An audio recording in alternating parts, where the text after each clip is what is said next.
नमस्कार किसान भाइयों, आरपी की तकनीकी खेती में आपका स्वागत है। आज हम बात करने वाले हैं किसान के लिए बहुत ही ज़रूरी, बहुत आवश्यक केंचुआ खाद के बारे में। केंचुआ खाद फसलों के लिए वरदान साबित हो रहा है, क्योंकि केंचुआ खाद के अनगिनत फायदे होते हैं और इसका इस्तेमाल फसलों की गुणवत्ता पर बहुत ही अच्छा प्रभाव देखने को मिलता है। रासायनिक खाद का इस्तेमाल न सिर्फ भूमि की उर्वरता शक्ति को कम करता है, बल्कि हम सभी के स्वास्थ्य पर भी इसका बुरा असर पड़ता है। इसी के तहत आजकल के किसान खेती में जैविक खाद का इस्तेमाल ज़्यादा कर रहे हैं। खेती में जैविक खाद का इस्तेमाल फसलों के लिए वरदान माना जा रहा है। ऐसे में आज हम आपको वर्मी कंपोस्ट यानी केंचुआ खाद के बारे में विशेष जानकारी देने जा रहे हैं, जिसके इस्तेमाल से फसलों की उपज और गुणवत्ता में अच्छा सुधार हो सकता है। तो चलिए जानते हैं वर्मी कंपोस्ट खाद तैयार करने की विधि के बारे में। केंचुआ खाद बनाने के लिए ज़रूरी बातें क्या क्या हैं, इसी के बारे में आज हम चर्चा कर लेते हैं। वर्मी कंपोस्ट खाद को आप अपने घरों में भी आसानी से तैयार कर सकते हैं, बस आपको कुछ सावधानियां बरतनी होगी। केंचुआ खाद बनाने के लिए आपको सबसे पहले इस बात का खास ध्यान रखना होगा कि ऐसी जगह का चुनाव करें जहां थोड़ा अंधेरा हो और उस स्थान का तापमान थोड़ा गर्म हो। लेकिन एक चीज़ का और ध्यान रखना है कि उस स्थान पर सूर्य की किरणें जरूर आती हों। केंचुआ खाद तैयार करने की विधि। सबसे पहले केंचुआ खाद बनाने के लिए 6x3x3 फीट की गड्ढे बनाएं।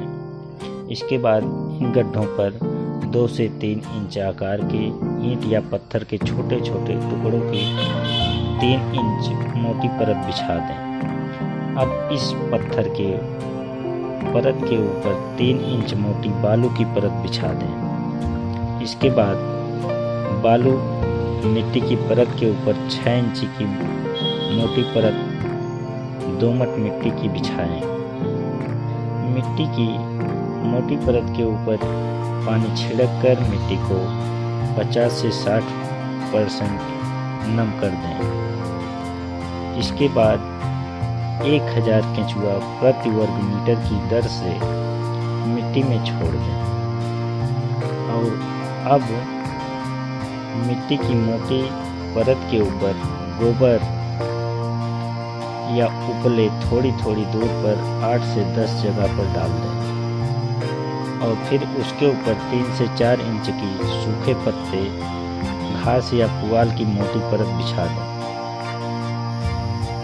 इसके बाद महीने भर टाट के बोरों, ताड़ या नारियल के पत्तों को हटाकर इसमें वनस्पतिक कचरे को या सूखे वनस्पतिक पदार्थों के साथ 60:40 के अनुपात में हरा वनस्पतिक पदार्थ मिला दें। 2 से 3 इंच मोटी परत फैला दें। अब इसके ऊपर 8 से 10 गोबर के छोटे छोटे ढेर को रख दिया जाता है। गड्ढा भर जाने के 45 दिन बाद केंचुआ खाद बनकर तैयार हो जाती है और उसे आसानी से निकालकर एक छलनी से उसको छान लेते हैं और केंचुआ को अलग कर लेते हैं और बनी हुई खाद को अलग कर लेते हैं।